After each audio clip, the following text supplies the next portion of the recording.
भगवान श्री कृष्ण क्यों कभी वापस नहीं लौटे वृंदावन?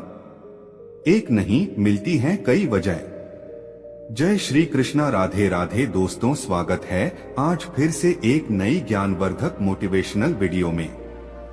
तो दोस्तों, सुनने से पहले आप कहीं शांत जगह पर बैठ जाएं और ध्यान से सुने। तो चलिए फिर शुरू किया जाए। तो दोस्तों, सनातन मान्यताओं के अनुसार श्री कृष्ण जी को भगवान विष्णु का ही मानव अवतार माना गया है। उन्होंने अपना जीवन गोकुल से लेकर मथुरा, वृंदावन और द्वारका में बिताया, लेकिन माना जाता है कि सबसे अधिक वह वृंदावन से ही प्रेम करते थे।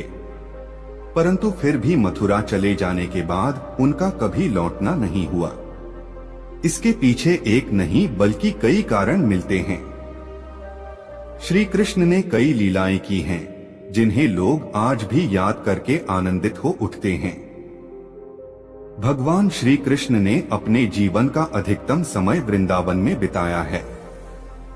यह बात भी किसी से छिपी नहीं है कि वृंदावन और वृंदावन वासियों से कान्हा कितना प्रेम करते थे।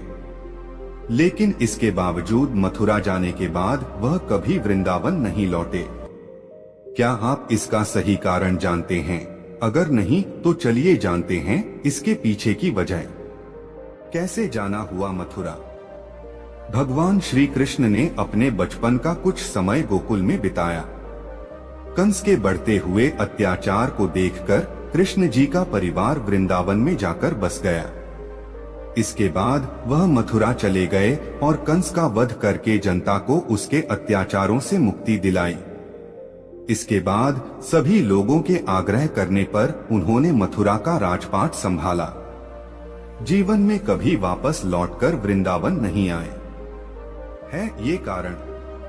कंस का वध करने के बाद जरासंध नाम का राक्षस भगवान कृष्ण का शत्रु बन बैठा।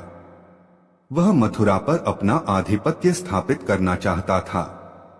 कई ग्रंथों में यह वर्णित है कि जरासंध ने 18 बार मथुरा पर आक्रमण किया था, जिसमें से 17 बार उसे असफलता हाथ लगी।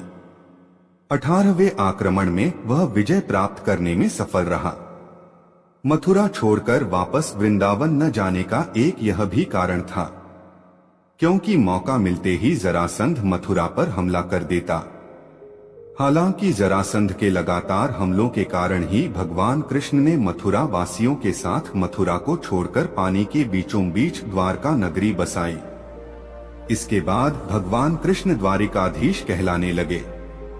दोस्तों, भगवान कृष्ण के वापस न लौटने का अन्य कारण। भगवान कृष्ण को वृंदावन अति प्रिय था। वह दूर रहते हुए भी वृंदावन और वृंदावन वासियों को सदैव याद करते रहते थे, क्योंकि जितना पावन स्नेह उन्हें वृंदावन में प्राप्त हुआ उतना कहीं और मिलना संभव नहीं था। लेकिन वह जानते थे कि यदि वह वापस लौटते हैं तो वृंदावन के लोग उन्हें वहां से आने नहीं देंगे।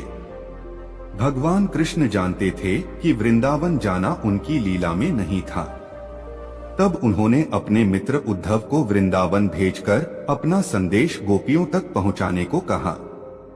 लेकिन गोपियां कृष्ण जी को भूलने को तैयार नहीं हुई। दोस्तों, मिला था यह श्राप। एक बार की बात है, एक राजकुमारी का स्वयंवर हो रहा था। उस राजकुमारी से नारद मुनि भी विवाह करना चाहते थे। सहायता के लिए वह भगवान विष्णु की शरण में पहुंचे और कहा कि मुझे अपने सामान सुंदर बना दीजिए। भगवान विष्णु ने उन्हें अपना वानर रूप दे दिया और नारद जी इसी रूप में स्वयंवर में पहुंच गए।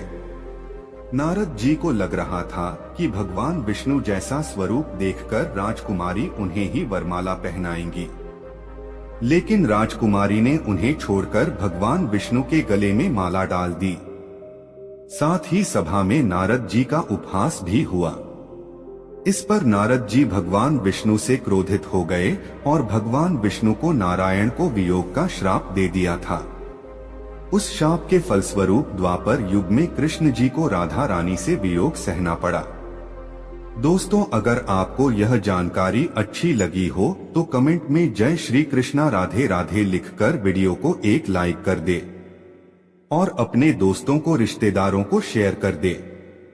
और ऐसी ज्ञानवर्धक मोटिवेशनल वीडियो को हर रोज देखने के लिए आप सभी लोग हमारे चैनल तेरा सफर को सब्सक्राइब कर ले और बेल आइकन को ऑल पर सेट करके रखें।